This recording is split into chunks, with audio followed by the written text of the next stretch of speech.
नमस्कार, स्वागत है आपका न्यूज़ वर्ल्ड इंडिया में। मैं हूं अभिषेक दुबे। इस वक्त बनारस के 80 घाट पे खड़ा हूं। ये वही जगह है जो प्रधानमंत्री नरेंद्र मोदी का संसदीय क्षेत्र कहलाता है। संसदीय क्षेत्र होने की वजह से इस जगह की खासियत, डिमांड और भी ज़रूरतें काफ़ी बढ़ जाती हैं। अगर मैं कहूँ कि इसकी दो खासियत है। पहली एक तो ये देवों के देव महादेव काशी विश्वनाथ जी की नगरी है, और दूसरी जो सबसे बड़ी खासियत है वो ये है कि ये देश के प्रधानमंत्री श्री नरेंद्र मोदी का संसदीय क्षेत्र है। संसदीय क्षेत्र होने की वजह से काशी का, यहाँ के घाटों का, 80 का, यहाँ के लोगों की डिमांड, ज़रूरतें और उम्मीदें बहुत बढ़ जाती हैं। तो यही जानने की कोशिश करेंगे कि बनारस के घाट कितने स्वच्छ हुए हैं, माँ गंगा कितनी स्वच्छ हुई हैं। आइए यहाँ के लोगों से बात करते हैं और आपको बताने की कोशिश करते हैं। यहाँ पर ऐसे दृश्य आपको लगभग हमेशा देखने को मिल जाएंगे। ये बनारस का घाट है और यहाँ पर पूजा करने के लिए ये पंडा साहब हमेशा बैठे रहते हैं। इनसे जानने की कोशिश करते हैं कि बनारस का 80 घाट कितना बदला है, क्योंकि ये सुबह से लेकर शाम तक 24 घंटा इसी घाट पे रहते हैं और इनको हर चीज़ पता होती है कि संसदीय क्षेत्र होने की वजह से प्रधानमंत्री की तरफ से जो योजनाएं चलाई जा रही हैं उसका इन घाटों पे और बनारस पे कितना असर पड़ रहा है। प्रधानमंत्री का जो स्वच्छ अभियान है, जो उनका सपना है, वो बनारस में आपको खास करके घाटों पे कितना दिखाई देता है और कितने संतुष्ट हैं आप अपने सांसद से? नहीं, चूंकि सांसद से संतुष्टि की जहाँ तक बात है तो वो सांसद है और सांसद के साथ साथ एक पीएम भी हैं, भारत के प्रधानमंत्री भी हैं। तो उनका काम एक अभियान चलाना है। इस अभियान को पूरा करने के लिए यहाँ की जनता, यहाँ के अधिकारी जितने उनके अंतर्गत आते हैं, सब लोग वो सहयोग करेंगे तब जाके कोई कार्य सफल हो पाएगा। जहाँ तक बात सफाई की है तो सफाई 80 घाटों से खैर सफाई हो रही है। 80 घाट तो सफा है, ये सफा हो रहा है, सुबह शाम दोनों समय झाड़ू लगता है, सफाई होता है, ये सारा कुछ कार्यक्रम। लेकिन अन्य घाटों पर ऐसी व्यवस्था नहीं है जिसको देखने से भी मिलता है, देखने को भी मिलता है और सुनने को भी मिलता है। पूरे बनारस में हो रहे योजनाओं के बारे में आपको बताऊंगा, लोगों से बात करवाऊंगा, अलग अलग जगह लेके जाऊंगा। लेकिन शुरुआत मैंने यहाँ से की है क्योंकि बनारस का जो महत्व है वो मंदिरों और घाटों से है। पंडित जी, क्या नाम है आपका? देवेंद्रनाथ त्रिपाठी।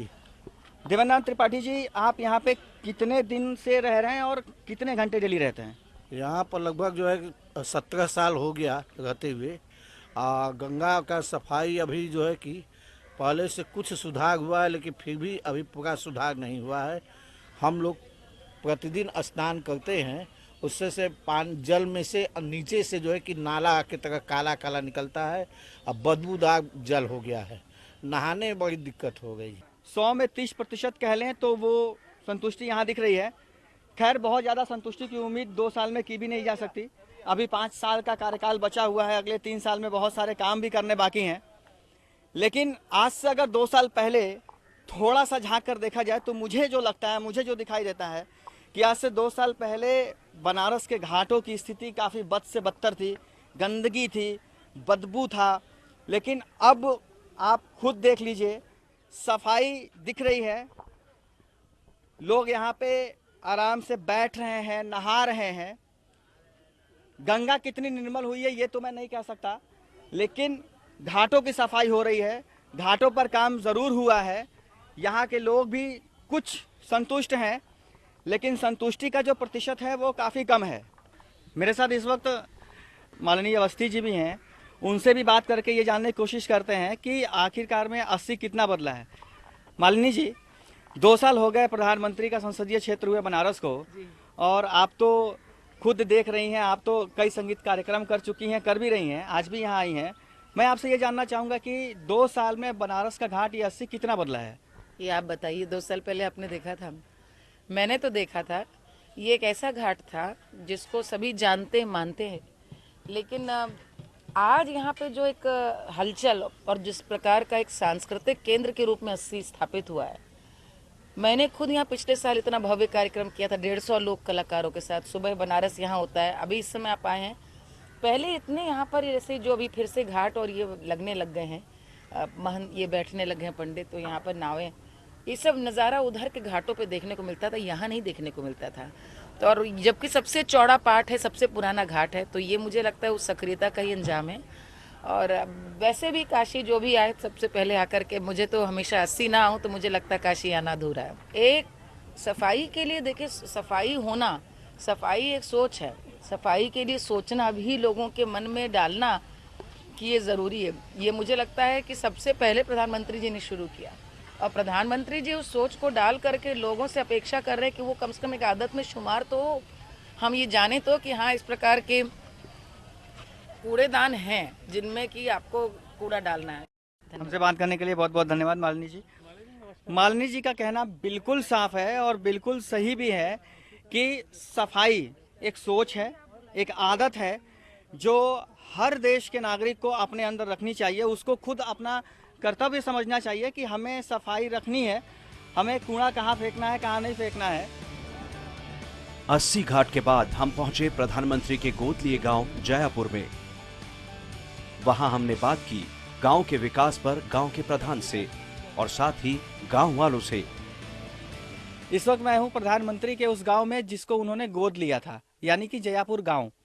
जयापुर गांव में कितना बदलाव हुआ है और प्रधानमंत्री की योजना के तहत कितना काम हुआ है यहाँ पर, यहाँ के लोग कितने संतुष्ट हैं, ये सब कुछ जानने की कोशिश करेंगे और यहाँ पर कितना विकास हुआ है ये आज दिखाएंगे आपको। मेरे साथ गांव के प्रधान जी हैं। प्रधान जी, पहले अपना नाम बता दीजिए मुझे। मैं श्री नारायण पटेल, सांसद आदर्श गांव जयपुर, ग्राम प्रधान।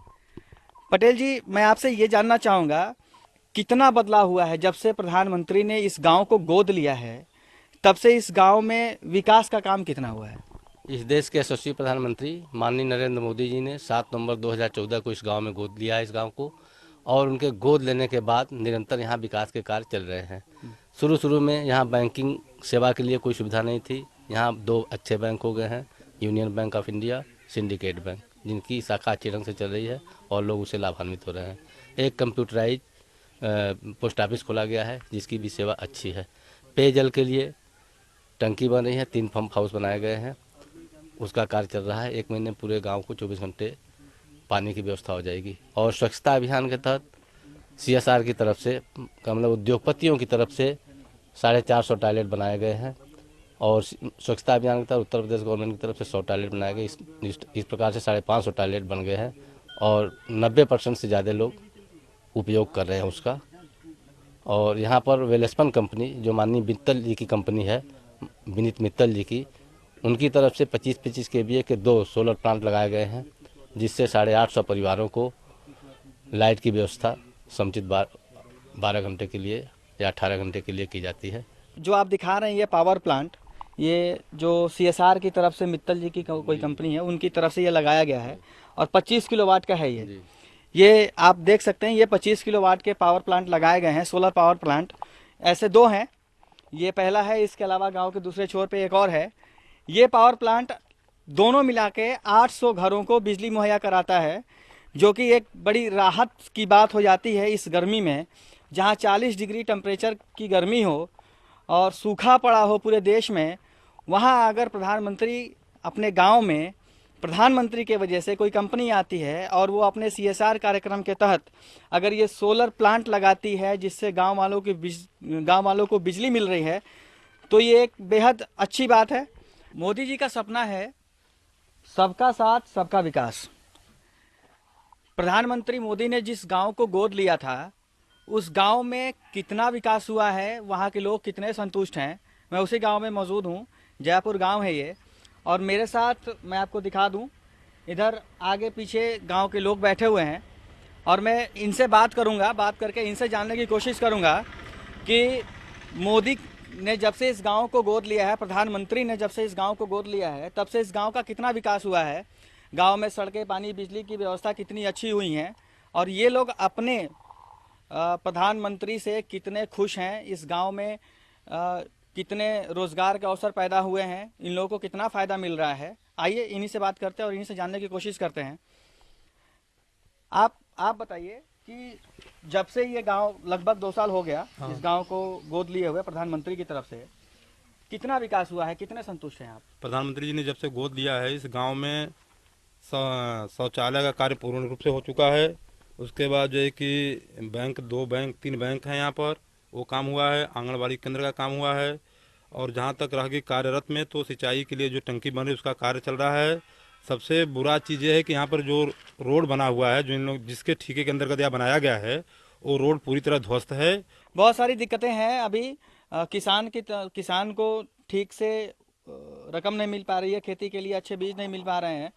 आप युवा हैं और इसी गांव के निवासी हैं आप बताइए कि युवाओं के लिए अभी 2 साल ज़्यादा समय नहीं बीता है, लेकिन फिर भी मैं आपसे ये जानना चाहूँगा कि क्या दिख रही है उम्मीद आपको आगे की या अभी की, कि इस गांव में रह के या फिर जो जिला बनारस है उसमें रह के आप रोज़गार के अवसर कितना प्राप्त कर सकते हैं? देखिए, ऐसा तो हमें अभी कहीं नज़र नहीं आ रहा है कि कोई रोज़गार का अवसर बनारस में रहकर मिल जाए। अगर रोज़गार तलाशना है तो हमें बनारस छोड़ मुंबई, दिल्ली कहीं जाना ही होगा। क्या दिख रहा है आपको, जब से मोदी जी ने इस गांव को गोद लिया है तब से महिलाओं के लिए क्या क्या सुविधाएं हैं यहाँ पे? महिलाओं के लिए सिर्फ कालीन बुनाई प्रशिक्षण के सिवा यहाँ कोई भी योजना या कोई भी सुविधा नहीं उपलब्ध है। अच्छा, और लोग जो यहाँ पर खड़ी हैं वो बताएं। आप लोग से पूछना चाहूँगा कि क्या सुविधाएं गांव की तरफ से या मोदी जी की तरफ से आप लोगों को मिल रही हैं? कुछो नहीं सुविधा बा, कुछो बटला नहीं बा, तो का आदमी कही खाई लाइट बा। गांव को बस लाइट मिला है, बिजली के अलावा अभी तक ये लोग कह रहे हैं कि कुछ भी नहीं मिला है इनको। खैर, आप बताइए कि और क्या चाहते हैं आप लोग कि जब से मोदी जी ने इस गांव को गोद लिया है, बहुत बड़ी चीज़ है किसी प्रधानमंत्री का गांव को गोद लेना, और संसदीय क्षेत्र भी होना बहुत बड़ी चीज़ होती है। लोगों की उम्मीदें भी बढ़ जाती हैं। लोग चाहते हैं कि प्रधानमंत्री ने अगर किसी गांव को गोद लिया है तो वो गांव विकास करे, वहाँ के लोग विकास करें। तो क्या लगता है आपको कि क्या हुआ है और आगे क्या चाहिए? सर, पहले तो एक अस्पताल बढ़िया होना चाहिए जहाँ हमारे घर के बहू बेटियों का बच्चा पैदा हो। वो शहर जाते हैं तो बड़ा पैसा ले लेते हैं, और कम से कम यहाँ ये व्यवस्था रहे कि सही ढंग से पैसे हो, बच्चे पैदा हो, आराम से अपने घर जाए। ये मोदी जी का गांव है जिसको उन्होंने गोद लिया है।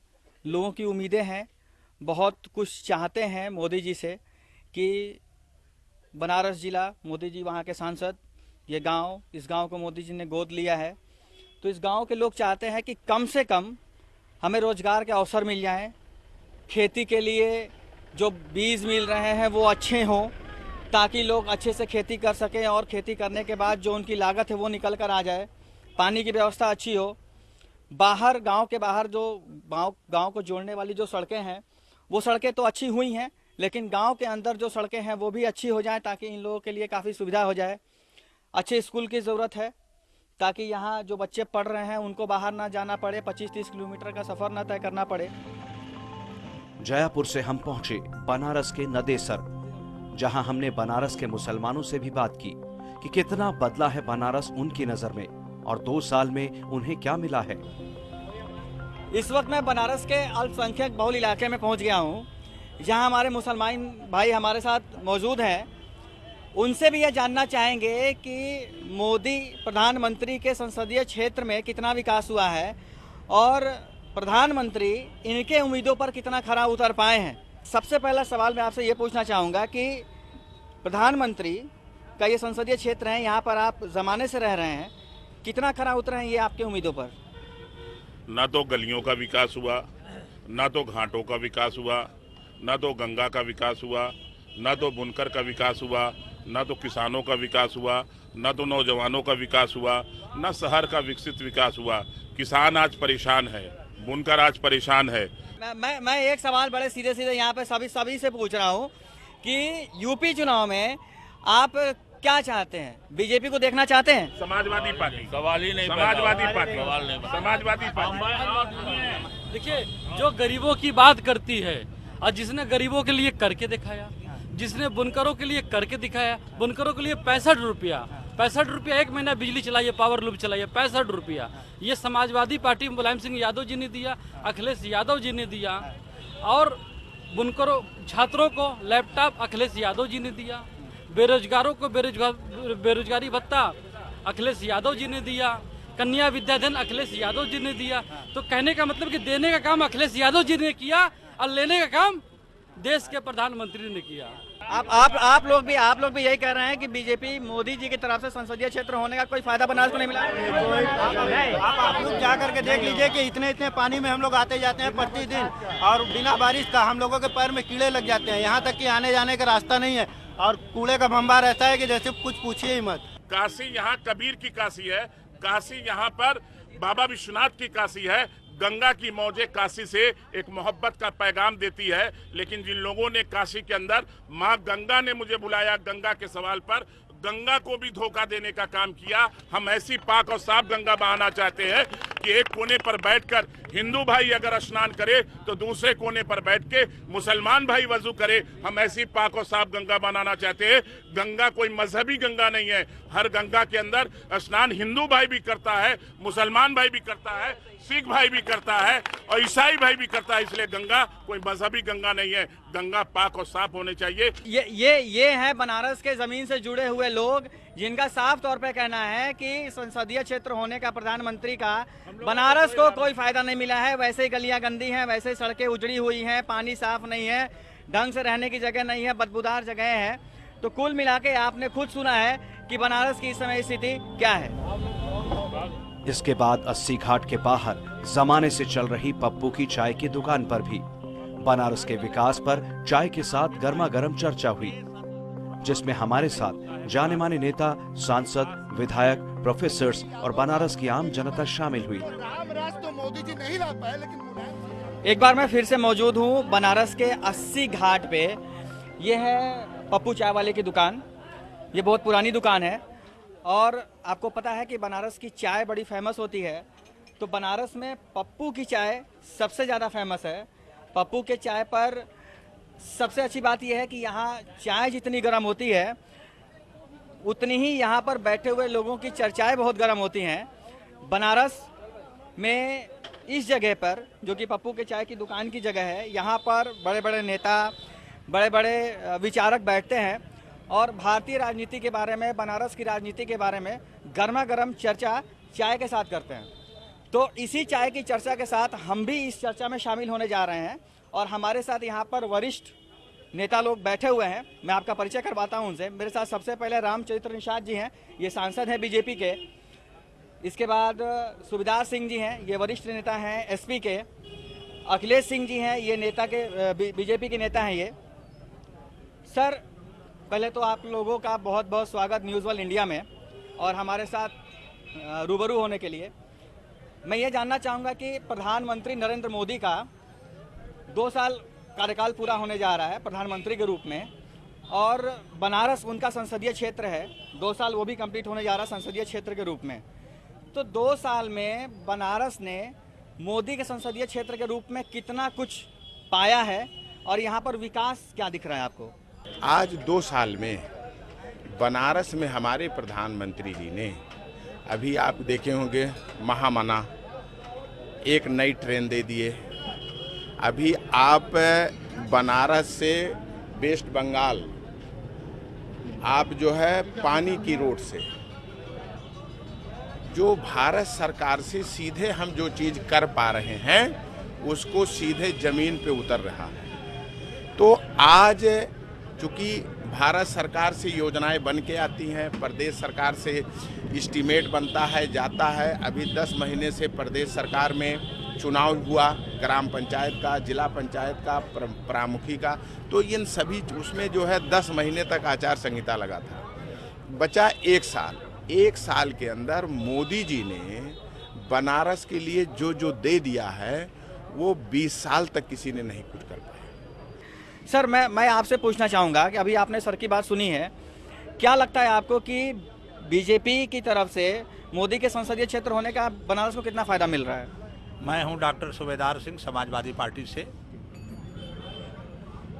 जब से श्री नरेंद्र मोदी जी हिंदुस्तान के प्रधानमंत्री बने और आज जब वो 2 वर्ष का अपना कार्यकाल पूरा करने जा रहे हैं, विकास के दृष्टि से धरातल पे तो कुछ नहीं दिख रहा है। आज के तारीख में रहा माननीय सांसद बीजेपी के कहा,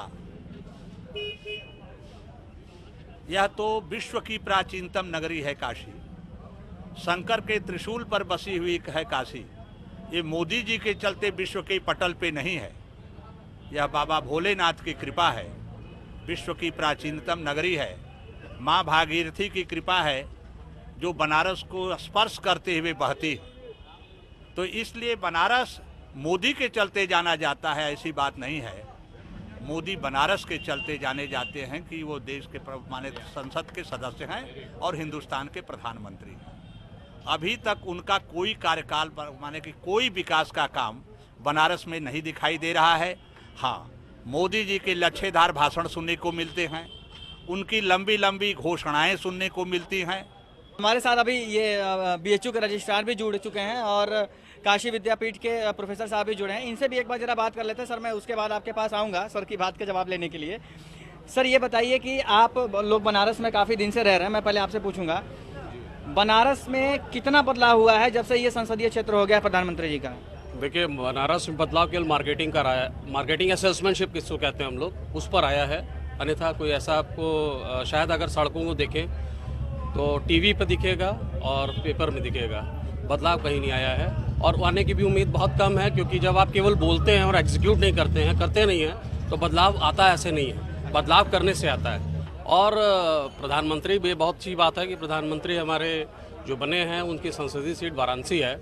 हम लोग को उम्मीदें बहुत थी और एक यूफोरिया था जिसको कहा जाए इलेक्शन के दौरान कि ये होगा वो होगा, और प्रधानमंत्री के लिए पहले से डिक्लेयर था कि मोदी जी यहाँ से चुनाव लड़ेंगे और जीत भी जाएंगे और बम्पर वोट से भी जीते। और इसके बावजूद भी ये बोलना बहुत आसान होता है। पर्यावरणीय स्थिति अगर देखिए बनारस की, 80 घाट की बात करिए, अभी 80 नदी चर्चा में है बहुत ज़्यादा, उसके बारे में शायद किसी को गंभीर सोच नहीं है। ये पॉलिटिकल नहीं है। डेवलपमेंट के इश्यूज की बात करें तो आप अपने आप से आपके कैमरे को घुमाइए तो आप गदौलिया से लेकर, रथ यात्रा से लेकर, सिगरा से लेकर के आप तमाम अपने इस बनारस शहर को देखेंगे तो आप पाएंगे कि बहुत असहज स्थिति है, बहुत कंफर्टेबल पोजीशन नहीं है। जल का संकट है, सब अंडरग्राउंड। ये जो खंभे तार कब आधी पानी में गिर जाए, कितने लोगों का जान माल, इसको सब अंडरग्राउंड। ये कौन कर रहा? अभी लागू हुआ और हमारी सरकार, हमारे प्रधानमंत्री मोदी जी के नेतृत्व में हो रहा है। सर, आप सुन रहे हैं, इनकी बात भी सुन रहे हैं, इनकी बात भी आपने सुनी। ये तो सीधा सीधा कह रहे हैं कि जी सपा सरकार हमें कुछ करने ही नहीं दे रही है और सपा सरकार हम जो कर रहे हैं उसे रोकने की भरपूर कोशिश कर रही है, लेकिन वो सफल नहीं हो पाएगी। क्यों कर रहे हैं सर ऐसा? करने दीजिए ना बीजेपी को। कोई एक उदाहरण बतला दे माननीय सांसद जी कि विकास की योजनाओं को केंद्र सरकार ने शुरू किया है और समाजवादी पार्टी और श्री अखिलेश यादव जी ने रोकने का काम किया है। आप कोई योजना लेकर तो सड़क पे आइए, धरातल पे आइए, काम लेके आइए, उद्योग धंधा। आपको हम जगह जमीन देने को तैयार हैं। आप लेकर कोई काम आइए, आपको जमीन की जरूरत है, आप बताइए, हम आपको जमीन देंगे। आप सड़क बनाना चाहते हैं, कौन विभाग आपको रोक रहा है? आप सीआरएफ में पैसा नहीं दे रहे हो। नहीं, ये बीजेपी का ही कहना सर, बीजेपी के लोगों का ही कहना है कि जी हम इनसे जो है डेवलपमेंट के लिए जमीन मांगते हैं, इंडस्ट्री लगाने के लिए जमीन मांगते हैं और ये हमें जो है 35-40 किलोमीटर बनारस से बाहर दे देते हैं जी कि नहीं हम आपको ये जमीन दे दी, आप वहाँ लगा लीजिए। तो वहाँ 40 किलोमीटर दूर से कौन सा डेवलपमेंट होगा? हम यहाँ सड़क बनाना चाहते हैं, दुनिया भर के परमिशन चाहते हैं, वो नहीं मिलते। और जो हम काम करते हैं उस पर सपा कहती है जी कि ये तो सरकार हमारी और हम कर रहे हैं, तो इसमें बीजेपी कहाँ से कर रही है? तो हम तो आपसे यही कहेंगे कि सर कि क्यों रोक रहे हैं बीजेपी को? बतला रहा हूं, बनारस को सुधरने दीजिए। रोड फंड का जो पैसा होता है, सीआरएफ, पीडब्ल्यूडी विभाग को एक बजट मिलता है सेंट्रल रोड फंड से सीआरएफ। उदाहरण के तौर पर मैं एक दे रहा हूं, भोजू वीर सिंधोरा मार्ग माननीय सांसद जी के क्षेत्र से सटता है और मोदी जी के संसदीय क्षेत्र में है। ये पैसा राज्य सरकार बनवाएगी, लेकिन सेंट्रल रोड फंड में सीआरएफ में ये सड़क आती है, इसका पैसा माननीय श्री नरेंद्र मोदी जी और माननीय गडकरी जी देंगे। आप बताइए, 40 करोड़ की ये सड़क बनने वाली है, 45 करोड़ का एस्टीमेट है, प्रपोजल केंद्र सरकार के पास है, सीआरएफ में पैसा क्यों नहीं आया? माननीय सांसद जी के क्षेत्र के राकत जो सटता है इलाका इनके विधानसभा का, उससे भी सटता है और मोदी जी से भी सटता है, ये पैसा तो नहीं आया। सर, मेरे साथ आप लोग भी यहाँ बैठे हैं, मेरे साथ यहाँ पे और लोग भी हैं, मैं उनसे भी सीधा आपके सामने ही राय ले लेता हूँ। यहाँ के लोकल हैं सर, बनारस के, आप यहाँ पे रहते हैं आप लोग, तो आप लोग ये बताइए कि नरेंद्र मोदी जी के प्रधानमंत्री बने 2 साल हो रहे हैं और बनारस के संसदीय क्षेत्र हुए भी 2 साल हो रहे हैं। इन 2 सालों में क्या बदलाव दिख रहा है आपको? कुछ डेवलपमेंट दिखाई दे रहा है? हाँ, जो ज़मीनी हकीकत से ऊपर उठ के बदलाव हो रहा है, जो कि आने वाले कुछ वर्षों के बाद वो समझ में आएगा। ये शिक्षित वर्ग उसको समझ रहे हैं विकास तब तक नहीं हो सकता जब तक सब लोग उसमें समवेत स्वर में अपनी भूमिका अदा ना करें। एक आदमी के प्रयास से विकास संभव नहीं है। एक आदमी अलग जगा सकता है, वो रोशनी दिखा सकता है, वो निवेदन कर सकता है, लेकिन विकास तो बनारस की जनता को अपना खुद करना है। ये मेरा मतलब समाजवादी पार्टी को कटघरे में खड़ा तो नहीं कह रहा हूँ मैं, लेकिन पुल को चारों तरफ बनारस में चारों जिसे आप असिस्टेंट रजिस्ट्रार कह रहे हैं, ये जेनेटिकली कांग्रेसी। पहले एकदम समझ लीजिए, पहले आप समझ लीजिए ये हैं। लेकिन एक बात और है, मैं आप बता दूं, इनकी नेता श्रीमती सोनिया गांधी जी जिस रायबरेली संसदीय क्षेत्र से आती हैं और जहां से उनके पतिदेव थे, केवल 4-5 साल का कालखंड छोड़ दिया जाए तो केवल कांग्रेस थी। एक संसदीय क्षेत्र रायबरेली में अमाओ ब्लॉक है, वहां आज के तारीख तक हाई स्कूल से ऊपर कोई स्कूल नहीं है। कन्या विद्याधन जब माननीय मुलायम सिंह ने बांटा तो सबसे कम कन्या विद्याधन रायबरेली में बटा। तो ये तो विकास विरोधी लोग हैं, कांग्रेस के लोग। अरे सब बोले तब बोले, चलनियों बोले जकरे 72 छेद, ये कांग्रेसी बोलेंगे समाजवादी पार्टी पर। 22 साल से सत्ता में है और पुल बनाने की बात जब आती है, 11 साल वो आप लोग कैमरे से शूट भी कर सकते हैं। इसमें कांग्रेस, भाजपा और बसपा और ये अन्य दल आए कहां से? डेवलपमेंट के क्वेश्चन आप रेस करिए तो ये प्रश्न का उत्तर नहीं हो सकता कि आपने क्या किया, उसने क्या किया। ये राजनीतिक बहस खत्म होने वाली नहीं है और बनारस तो वैसे भी राजनीतिक अड्डा बन चुका है, केंद्र है। तो यहाँ पर कांग्रेस भी है, बीजेपी भी है, सपा भी है, बसपा भी है, आम नागरिक भी है। कुल मिला के कहना यह है कि 2 साल में जो भी काम हुआ है प्रधानमंत्री संसदीय क्षेत्र के रूप में प्रधानमंत्री के द्वारा, वो बहुत ज़्यादा संतोषजनक नहीं है। ये यहाँ पर बैठे हमारे माननीय लोगों का कहना है। और सपा जो हमारे माननीय हैं, इनका तो सीधे कहना है कि जी बीजेपी तो कुछ करती नहीं है, जो कर रहे हैं हम कर रहे हैं। और बीजेपी का कहना ये है कि भाई सपा हमें कुछ करने ही नहीं दे रही तो हम करेंगे कहाँ से। और आम जनता का कहना ये है कि जो कुछ भी हुआ है, जितना भी हुआ है, उससे संतुष्टि कम है, लेकिन फिर भी आस है कि आगे आने वाले 3 सालों में जब नरेंद्र मोदी के 5 साल कंप्लीट हो जाएंगे 2019 में, इन्हें लगता है कि शायद यहाँ पर रोजगार, अच्छी सड़कें, पीने के लिए पानी, बिजली और बहुत कुछ दिखाई देगा, ताकि ये गर्व कर सकें कि जी हम तो बनारस में रहते हैं, जो कि प्रधानमंत्री का संसदीय क्षेत्र है। इसके अलावा हमने बनारस के डीएम, मेयर, विधायक और बीएचयू अर्थशास्त्र विभाग के अध्यक्ष से बातचीत की। उन्होंने क्या कहा, सुनिए। देखिए, योजनाएं कई आई हैं। नमामि गंगे है, हृदय है, अमृत है, जायका है, और उस पर काम चल रहा है। कोई भी योजना जो है एक दिन में ज़मीन पे नहीं दिखती है, तो वो समय के अंतराल पे जो है वो जब पूरी हो जाएगी तो दिखेगी।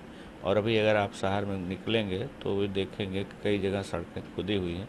तो खुदी इसलिए नहीं है कि वो ख़राब हो गई, खुदी इसलिए है कि वो ठीक की जा रही है। देखिए, बनारस में विकास बहुत तेज़ी से हो रहा है। रिंग रोड का काम बहुत तेज़ी से चल रहा है। तमाम अड़चनों के बाद भी उसको तेज़ी से गति मिल रही है। और रिंग रोड हमको लगता है कि 2017 अक्टूबर तक उसका मिशन पूरा हो जाएगा, जिससे कि बनारस शहर की 40% ट्रैफिक समस्या का समाधान होगा रूट डाइवर्जन से।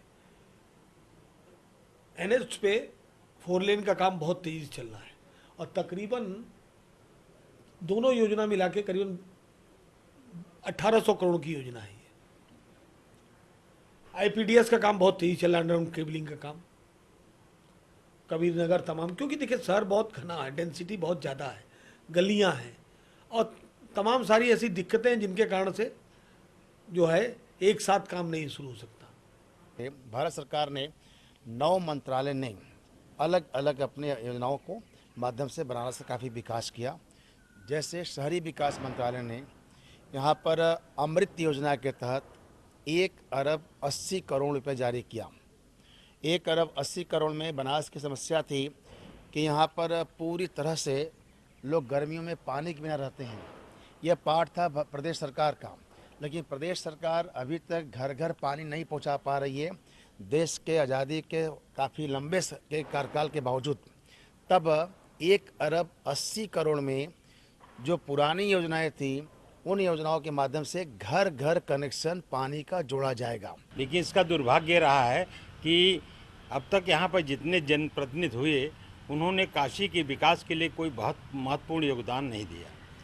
बहुत पहले अब सन तो मुझे याद नहीं, लेकिन मुझे लगता है कि सन 82-83 की बात है, जब उस समय पंडित कमला त्रिपाठी यहाँ के सांसद थे और उन्होंने काशी में विकास के नाम पर मात्र एक रेलवे स्टेशन की बिल्डिंग का निर्माण करवाया। तब से लेकर अब तक काशी में कोई बहुत ज़्यादा मेजर वर्क नहीं हुआ। माननीय मोदी जी जब यहाँ आए तो यहाँ के लोगों को बड़ी प्रसन्नता हुई कि वास्तव में कुछ होगा काम।